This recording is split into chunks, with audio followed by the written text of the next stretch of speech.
This demo presents the features of the IBARM search facility. A couple of things first about the search. There are two main types of search, and we can see them here on the toolbar. The first one is called the name search, and this is a search of our metadata database for names of objects such as tables, programs, classes, etc. That have been parsed from the source code by our source code parsers. The second type of search is called a source search, and this is a search in the text of the source code. The other key thing to know about the IBARM search is that it searches across all technologies and all platforms at once. So if your portfolio contained mainframe, COBOL, JCL, Java, web, etc., it would search across all those technologies in a single search. Okay, let's see how this works. I'm going to start with a name search, and basically what you do is you enter a name such as a table name. So here I'll put in a table name and do a name search. Click the Go button. And the results that come back, it comes back and tells me what I found. So it tells me I found one database table, which is what I was looking for. I also found a Java class, a constructor, and a Java field with that name. Notice that when we put the name in, we put in a short name. In other words, the shortest name that identifies the object. We don't, it's not required to put the entire path name of the object in.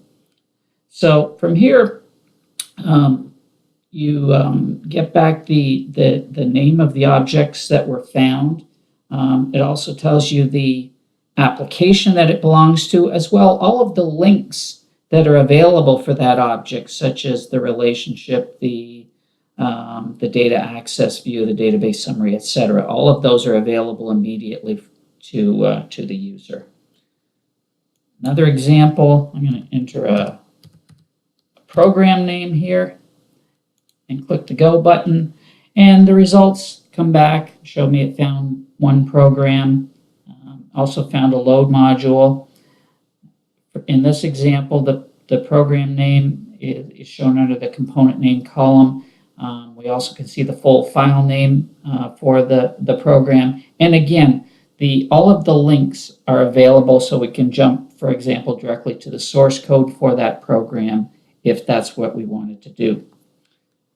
We can also do a wildcard search. So if we are looking for all objects, for example, that start with DSO 0, we just put an asterisk at the end and run a name search on it. And the results that come back are all of those objects that match that have a name starting with DSO 0. So it found 57 programs. Somewhere here we can see it found some variables, some load modules. So the wildcard is useful when you know a part of a name, or you're looking to find select back several names that match a certain criteria. We can search for variable names. So I'm going to search for a COBOL variable name here.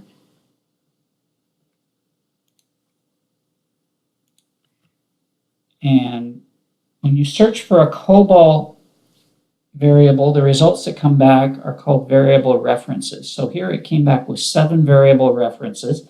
And what that's telling us is that variable name is used, actually used and referenced in these 7 programs, which is a huge piece of information. If I'm going to change that variable and I want to know where that variable is actually being used, this would tell me that answer immediately.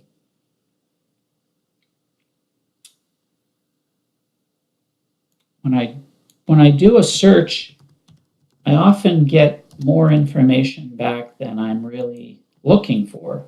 So if I put in a name like address, I can get back, I'm actually looking for a database table here, but got back a C function, some database columns, synonyms. There's some tables there. also found Java classes, constructors, etc.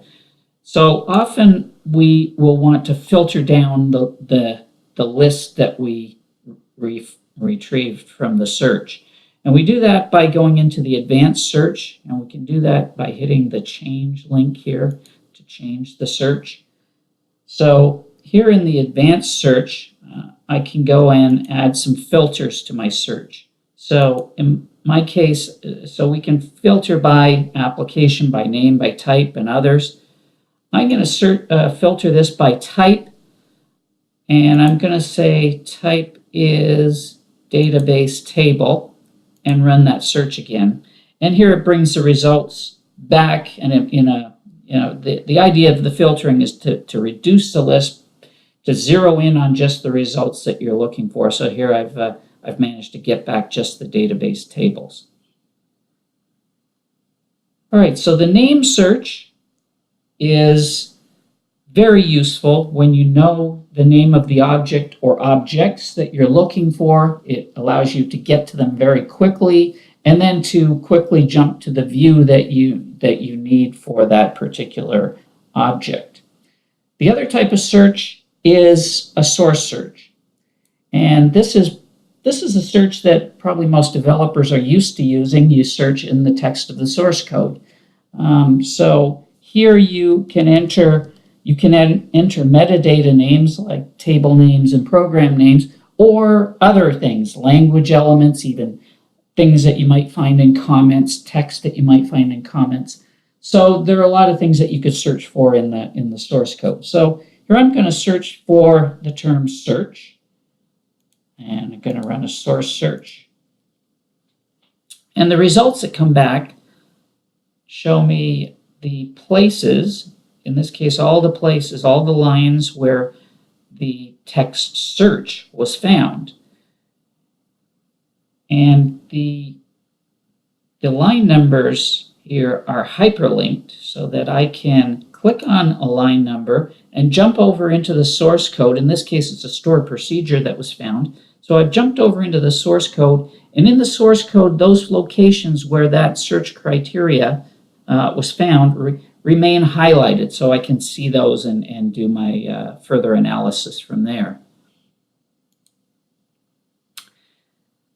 From this search, you can see that as with the name search, we often get more than we wanted. I got 3,000 hits here, and that's way too many to possibly analyze.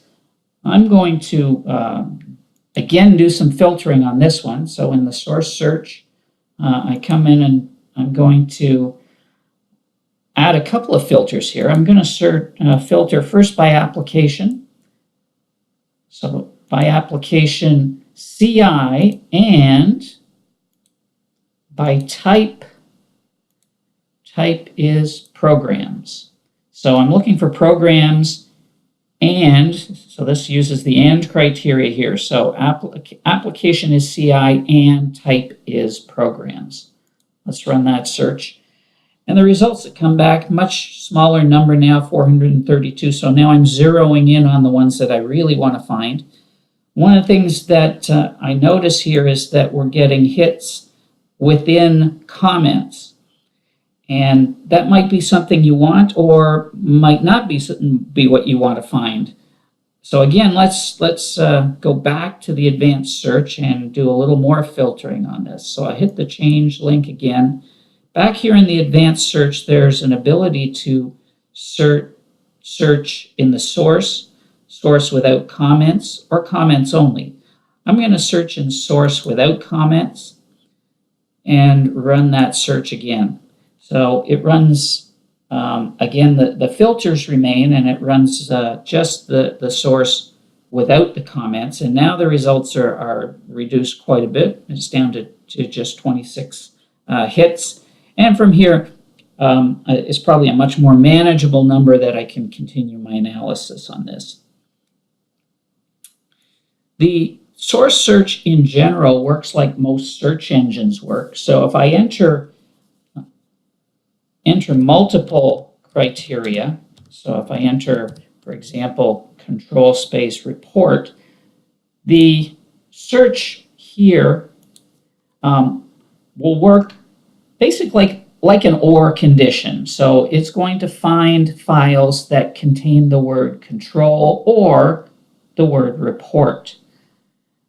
And that's basically the way most search engines work. So we can run that, go ahead and run that search, and it'll find usually a fairly large number. But often what I really want is I can of course search using the OR conditions, but sometimes I want to find where those words appear together, control, report appear together. To do that, I would just embed these between double quotes and run that source search again. And what I'm going to find here are all the places where control report appears together in the code. And again, I'm getting a lot of hits in the comments. So let's go into the source or the advanced search again and run a source without comments again. And again, that brings the number down to a much smaller number. So I've got 20 hits now where the words control report appear together. One other feature I wanted to show you is inside the advanced search. There's an option called search history. And here, IBARM records all of the searches that you've run. So all of the searches I've been running here during the demo have been recorded, including all of the filters that go along with those. So I can simply, it records the search criteria, but not the results. So I can simply click on this link and it will bring back those criteria, that search, and now I can just submit that search over again. Very useful when you remember you did a search yesterday and you can't remember exactly what it was, go into the history and run that search again. So there you go. That's a quick tour of the IBARM search facility.